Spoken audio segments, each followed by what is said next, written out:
All right, ladies and gentlemen, we're in the semifinals for the OlimoLeague.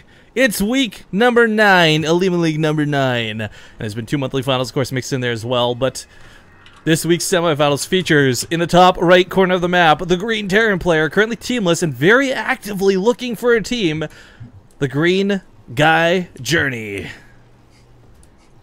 The Green Guy, yep. In the bottom right, we got the Red Guy playing for a team Axiom. It is Impact. Oh, I think you said his name wrong. It's very clearly Pimpact. Wow. Because he plays like a boss. We did get a small donation, by the way, while this was going on. I don't know where, when, or why. I had to actually go look this up because I guess we had some donations while the stream was offline too. But one from Battle Whisk, a $5 donation. He already donated once today. What a nice guy. Another $5 coming in saying, "Can you make all these links open in a separate tab?" Also, Kappa. I don't know what you mean, but I'll look into it after. I'm assuming you mean the links in the Twitch chat. I'll see if I can get that sorted. But the bot just kind of copy pastes things, so I'm not tech savvy. But Journey, man, we haven't seen this guy for a couple of weeks in the OlimoLeague. I don't know if he's been busy, if he's been training, if he's been on, I don't know, soul-searching vacations. I mean, the thing about Journey, though, is it really sucks. Him and Sox3, of course, left SKT, you know, looking for bigger, better things, sick of being the B-teamers. Journey has shown time and time again, TVZ is one of his best matchups. I don't know how he's going to do versus Impact. They've certainly clashed before. I'm pretty sure, I just don't remember which OlimoLeague, so the reference here is lost. But the point is, Journey plays a really fantastic style of TVZ, and more importantly than this, he doesn't play just one style. We actually had a show match between these two specifically, a best of 7 earlier this year, and what was really cool about it was, as good as a player's Impact is, it was Journey who won that show match, and he did it like with it was like a 4-1 or something at the end of the day too. And every game was different. We had aggression, we had bio, we had mech, you name it, Journey did it. Yeah. All right. Yeah, that's interesting. That's such a scary player to come up against as well. When you don't know exactly what they're going to do each game, especially, you know, your overlords are getting denied scouting information as well by Marines, etc. It's just going to be so hard to prepare for everything as the Zerg player. So yeah, definitely a scary kind of player to be up against. And look at this, a bunker coming down pretty quick. Something we're not used to. No, not after all the Marine King games we cast. But then again, we didn't see any Marine King DVZs. But for Impact's sake, it's funny. I like this guy. Some days he's really on fire. His DVZ just now was absolutely fantastic. We'll hope that reflects here in his TVZ as well. But where are these links going? He knows he's not in the top left. There we go. Yeah, source that out. So he's just gonna have a poke, I guess, because let's see, what has he really seen? Absolutely nothing. So he doesn't know that Journey has gone CC first yet. Can he? I think he can identify from that bunker. Yeah, that it's a CC first, because there hasn't been a Reaper, so he should know now that it's a command center first. Yeah. Well, actually, following up with the gas here in a moment, small shout out to who's this? Op TV Live, now hosting us for 10 viewers. Wonderful stuff, man. Thanks for that host.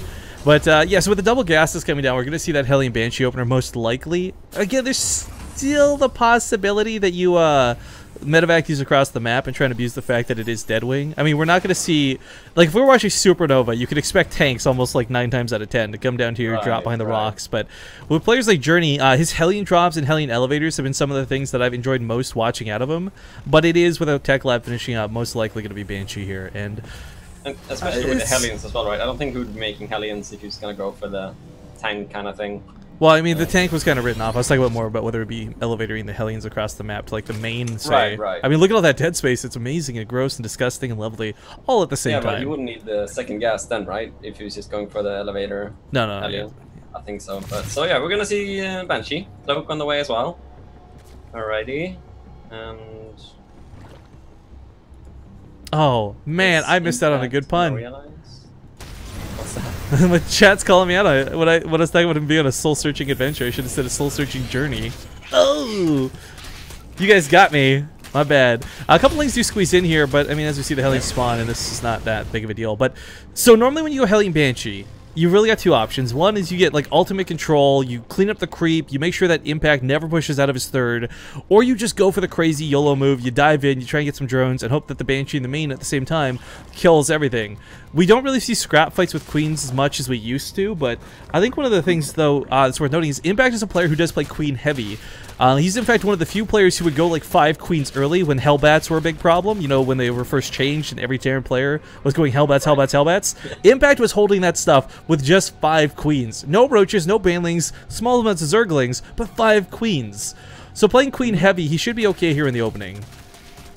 Yeah, it's gonna be nice for him. And he did get the scout with the Overlord as well.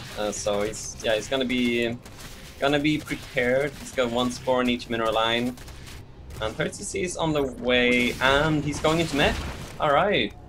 So this is what I said with Journey. He can play all styles of Terran, and he can do it well. Yeah. It's not like you just go mech and you're like, ah, screw it, my stim timing's late, right? No, he was definitely planning on this from the get-go. Support call will complete. The Banshee needs to get out of there. Get out! But, yo, we just got a very awkward sub. I want to shout them out, but I'm afraid I'm afraid to. Shout out to the gayest gamer. Oh, literally the name of the sub here. I'm not calling somebody out like passive aggressively. yeah. But thank you for that sub. Thank you for the support. Blue Flame, though, coming out here pretty quick. Sometimes we actually see this glanced over because Roaches get made. He scouts this coming, but 2 Banshees are more than enough DPS to add into it, but it's the Hellions that are so scary. These Queens, that splash damage is going to be so real. Yeah, this is pretty scary, man. That's a lot of Hellions. That was Banelings, though. Right, yeah. That was really He's not gonna close. be able to go up the ramp.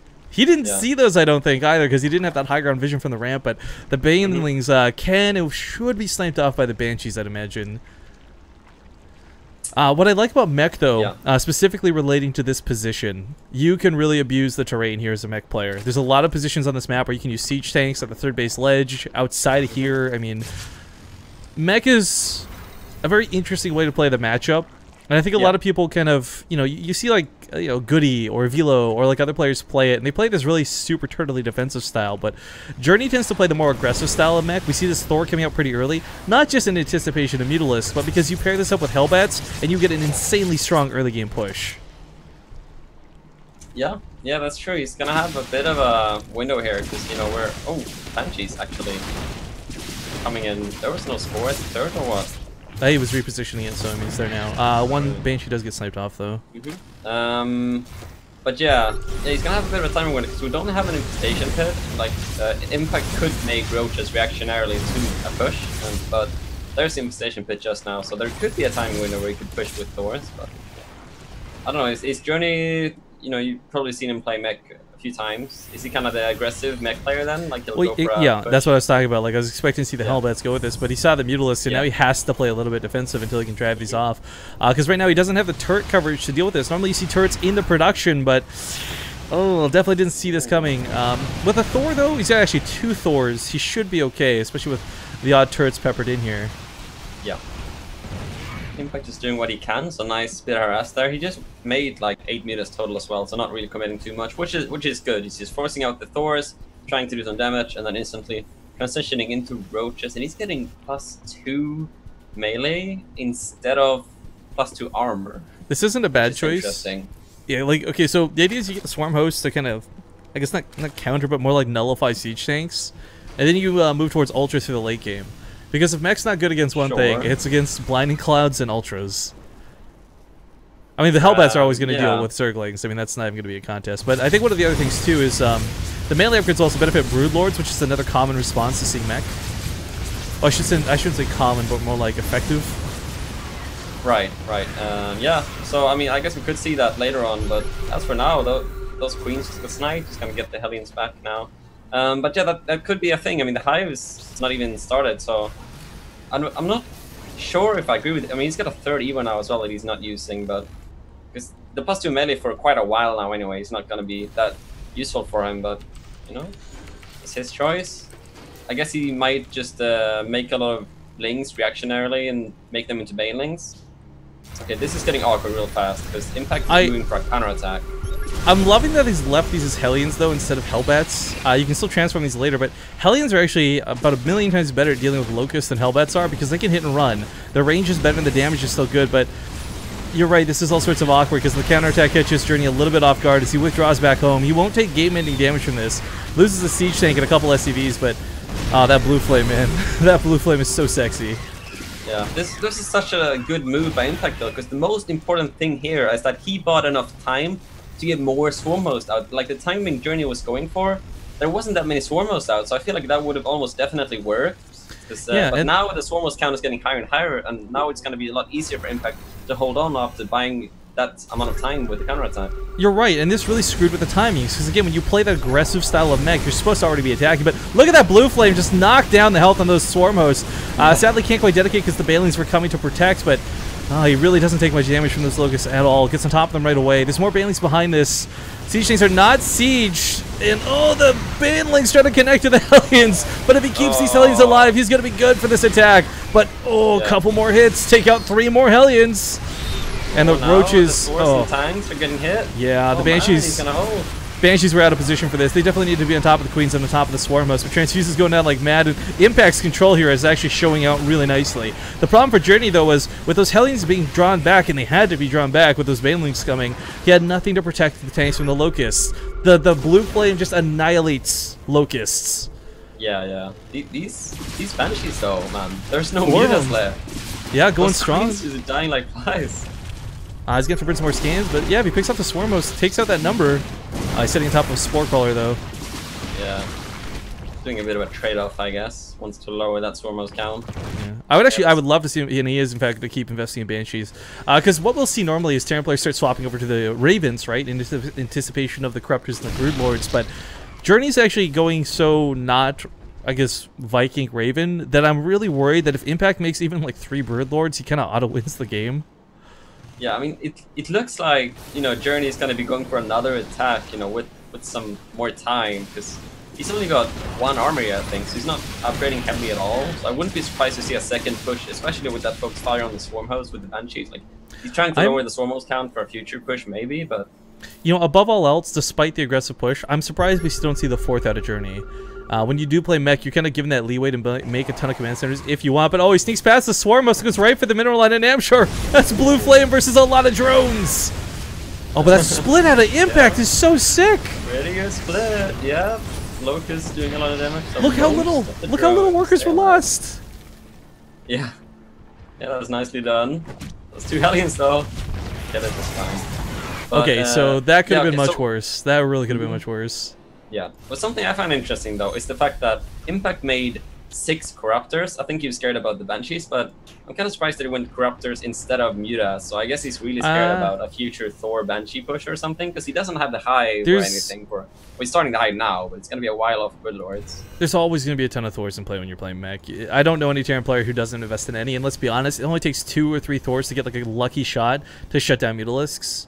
So I'm not surprised he didn't want to invest into it. I'm personally a big fan of kind of Swarm Host, Muta-centric play, with like double Spire and I've definitely the game goes, you can harass a lot, but I've definitely seen that work out really well, and on big maps like Deadwing 2, the slow mech army won't be able to respond to Mutalisks in the main and then fly over to the 3rd or something, but again, I feel with the melee upgrades especially, this is leaning more towards what is late game Brood Lords, and that might again be the investment here into the Corruptors. Because if you're not looking to get Mutalisks at all, you're looking to get about 6 Brood Lords, that's kind of that perfect amount.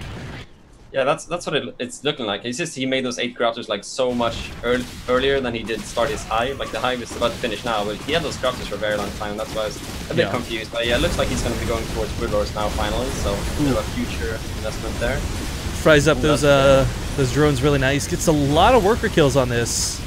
Goes from 15 to 31. The hatchery's not going to die because the Hellions have got to run away from the Roaches, and sadly they got nowhere to run to. They're running into a corner.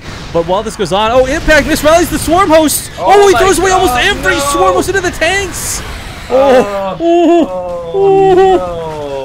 Impact, he just pulled an Amshore big time. Wow. Okay, so that's not like he's sacrificing supply here. He's remaxing on the 12 Swarm Hosts. To explain what just happened, first off, sick control here with the Roaches, putting 3 in the ramp to block the Hellions.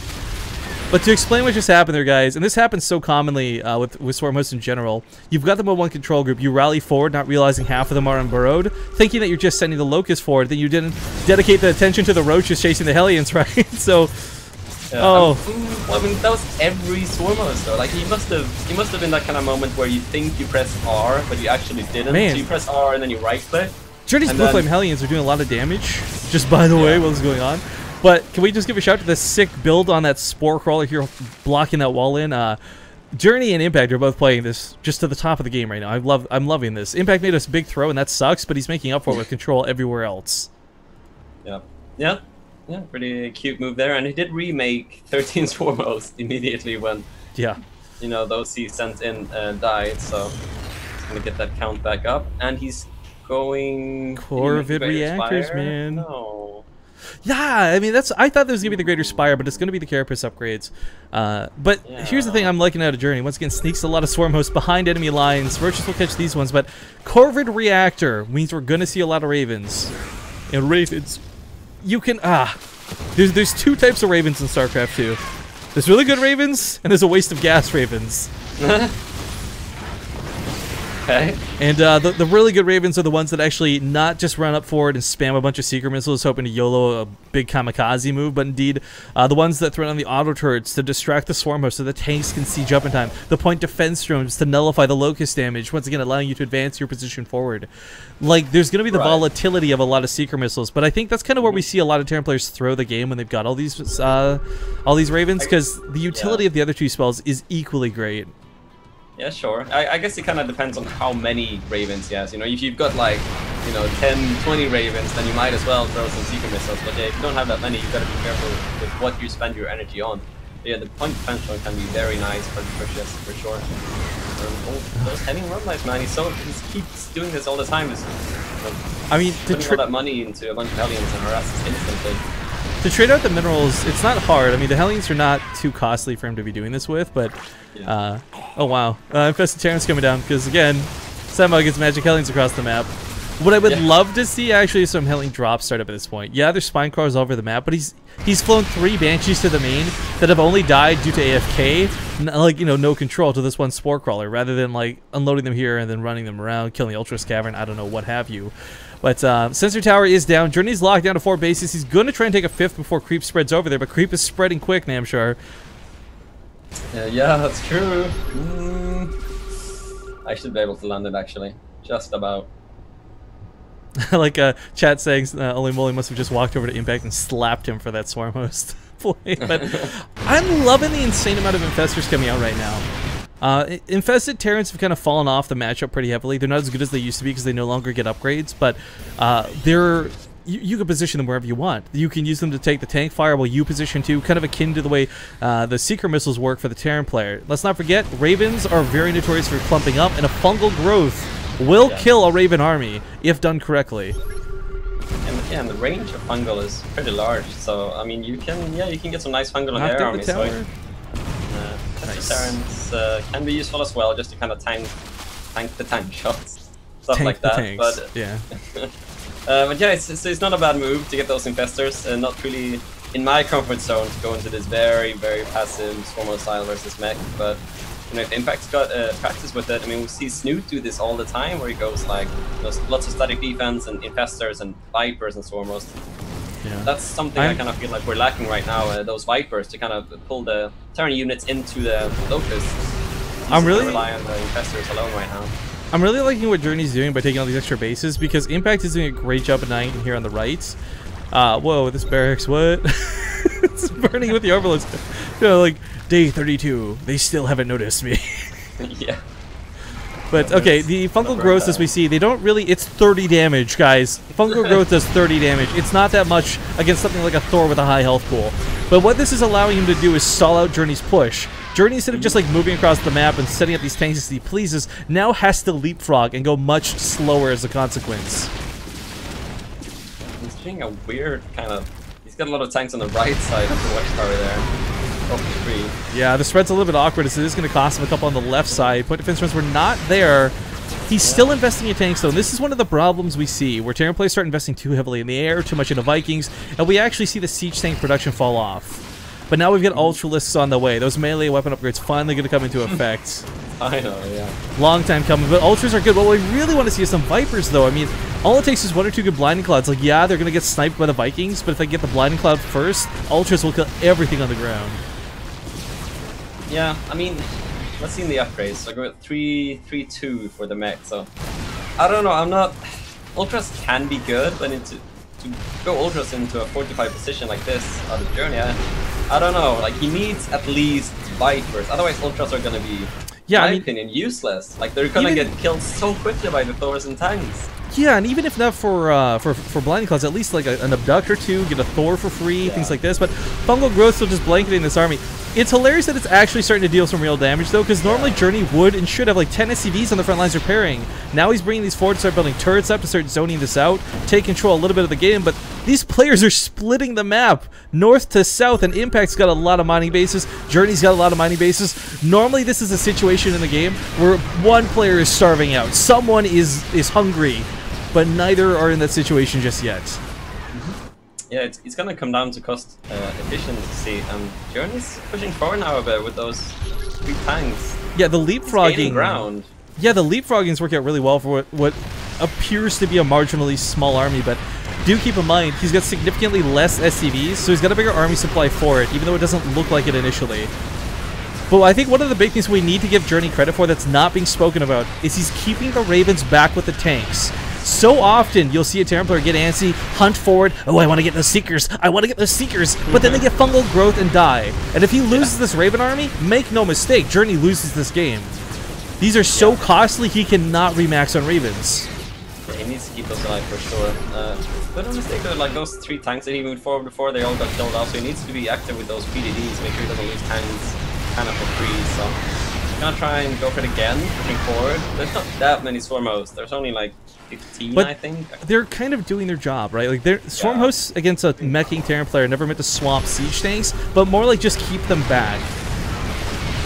Yeah, so yeah, it's okay, but he's got the rest of his armies in Ling, Bane, Ultra, and Caster. I'm not so sure about this. If Namshur, if he can get 2 tanks on this ledge here, he'll be able to siege up the mineral lines over here. Yeah. Yeah, that's true. Oh, but the Ultra's coming into what is an already sieged line. I mean, there's not even point defense rooms coming down, just a couple of Seeker missiles going off. I would love to see some point defense, or sorry, some auto turrets coming on the ground to stall out these Ultras. Blinding Clouds stop a lot of the tanks, but Impact does not break Journey. However, after this, the recovery period, Ravens are going to die. Oh, those Fungals are so good. Raging Fungal there, yeah, got a bunch of Ravens. Yeah. The thing is, though, Impact remaxes with 7k minerals in the bank still. Journey, however, starving despite all these extra bases. Yeah, I guess he's not really been muling that hard with his orbitals. It kind of needs to do that because he's got a decent amount of gas, but yeah, not so many minerals. He's finally getting some more ground as he pushes forward once again. Has to be very careful of those fungal growths. Make no mistake, he doesn't have the money, much less the time to build a huge Raven army up once again, because he has to devote so much of that towards those tanks.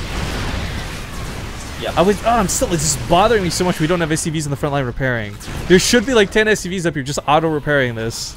Yeah, that would have been really nice. Well, I mean, Impact's preparing for another kind of fight now. You know, good for him that he kept those Vipers alive. There's the auto turrets. So important. Ooh, nice auto turrets, yeah. Blinding Cloud's coming down though. Oh, big Blinding Cloud in the back there on like 6-7 siege tanks. So the Ultras are gonna do a lot of work now. It is. Locust backing them up. The auto turrets are running out too. This is a big problem for Journey. He's losing his army. That fungal. This is gonna be every Raven. He's got more than enough fungals to finish this too. He just needs one more to land this. Oh, he doesn't have it. He doesn't. Oh, pull back, Journey, pull back. Oh, too health. No more fungals. Use 8 energy off. Oh man. But most of Journey's, army died, and yeah, like you said before, Impact had the money. He spent most of the gas now, but okay, Journey pulls back. That's important. He would have lost all those remaining siege tanks, but yeah, it's looking very good for Impact. He's just got a better economy. He's mining more, or has been mining more, and finally a lot of mules going down. Let's take a look at the income tab now. Yeah, that's gonna jump like crazy here. He's sitting on 3k. Oh, it's still going up. Might hit 4k. No, 3,500 seems to be the cap. But the thing is, like, look at this base. Still this Roach is over here. Journey was so focused on the front lines, and it is very micro-intensive. I mean, for Impact, that's the advantage he has, right? Kind of set it and forget it with the Locust. Just focus with the Infestors and expand like crazy. So his macro never really faltered. He's still droning, or not droning, but rather mining like crazy. And Impact, well, actually, he needs to get these... Did he never saturate these extractors? He's got like 4 bases not mining gas, and he needs gas. Yeah, he's mining gases from 3.5 bases right now. So yeah, it's okay, but it would be nice to be mining from at least 4 bases with gas. So You know, sort that out. That Banshee's being so annoying. One thing I really wish Impact, or sorry, rather Journey never let up on, his Hellion Harass this game was, I think, one of the strongest things going for him. And he stopped Hellion Harassing because he was putting all his attention into that front line, pushing forward. But if you can imagine, there's no Spine Claws on this side of the map. Like, had Hellions been running by, they would have killed so many drones. Oh, but the extra bases are found out. The jig is up, Journey. He can't really lift because this Corruptor's waiting to catch these. He needed this base. He lands a new command center on the right side of the map, but this was his income. This was his lifeblood. Yeah, so that's very painful. Yeah, I guess one of the reasons why I stopped doing the Hellion Harass is because Impact spying that Piff up so much. But yeah, that's definitely true that he could have gone for the other bases had he realized that there are, you know, fresh bases up for Impact. So that would have been nice for him, yeah. But I guess he kind of grew sick of putting them into Spine Crawlers. The Ultra Micro here is really nice. He actually went into the SCV line to make sure he kills the things that repair the planetary. It looks like Journey will hold this in the top left, but in the meantime, he's got a mobile army in the middle of the map that's not getting anything done because he can't push into the Locust. There's still a couple of point defense turns lurking around, but the big thing is, like, he's finally getting those Hellions out. Now, this is more of a consequence of not having gas than anything else, but these will complement the army really nicely. Not against the Ultras, but definitely against the Swarm Host and the Locusts. But, oh man, Journey's in such a rough spot. He is just bleeding out at this point, and I don't know if he can win the game. He's got a really strong push coming. Do keep in mind, his army supply is not too bad. Yeah, and Swarmhost has to go off creep to kind of deal with this. Oh, I love the auto turrets. The auto turrets to cover the army. It's like a shield. It's literally a shield on top of this army. But the Corruptors dive in, and there's only 2 Vikings for anti-air. He's going to lose the Ravens. Oh, that's important. Oh, actually, the auto turrets are helping him quite a bit. Shockingly, but yeah, the Ravens are guaranteed to die. So at this point, he's got to push, and it's a YOLO move, of course. He's going to try and cut out the income of his opponent. He's going to dive in here with the tanks. Hellion's going to run by 2. Maybe Hellion's go. But the Ravens all fall, and these... Oh my goodness. For both players losing everything right now. And then, oh, he lost! I didn't realize the Banshees picked off the Ultras Cavern in the main! That's why we don't have any Ultras in play! That's why there's no defense here for Impact! Okay, we got Mutalisks on the way now. 9 Mutas, though. That could be very nice for him to deal with those tanks. What's with the Changelings? Kill the Ravens and Vikings. There's like 30 Changelings here! Chapping in the tanks! Gonna block the tank? Yeah! Oh my god. It's only gonna trap like 2, but it's hilarious to see nonetheless. Oh, look at this. This is so smart. Journey's making turrets. Yeah, he knows he has no anti-air. The Muta swap was actually a really great call out of Impact. Both players still 39 minutes in the game, making excellent decisions.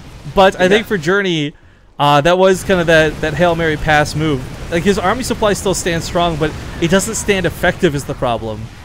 Again, like, he's running from these Mutas. He's going to lose so many tanks. Still Changelings! Changelings going to get 3 tank kills! Man. That is so funny. Nice move. Oh, and Lynx is stopping that orbital from mining in the top right. But he does have the planetary. That planetary did kill that Ultralisk. Yeah, he did hold and kill the 2 Ultras as a boss mode planetary. It's keeping Impact or Journey in the game. More Lynx are coming out, but it's hilarious because as it comes down to mineral-based economy, because no player has gas, Hellions are going to beat out Lynx every single time. Yeah. 5 Ultras on the way now. I mean, I really like the move of Journey to go off away from the creep of Impact with that big push he was doing. If he hadn't lost those Vikings and Ravens, that was a great move. Yeah. He got rid of a lot of creep earlier, so the Swarm Hosts, I mean, they can't go that far off creep, so he found a really nice position where only the Ultras could actually engage, and obviously a lot of tanks and force are great versus Ultras, but they just didn't have enough anti-air, so it didn't end up working anyway. But it was a very nice thought there of Journey. There's just no gas for anybody at this point. Yeah. These Hellions can't be given away for free, though. He actually needs these really badly to deal with the Lings. And the Locusts, as we see, still pushing on the front lines. Loses more tanks to this. At this point, there's no more static team for Journey. Like, he has to be mobile. GG, gonna tap out.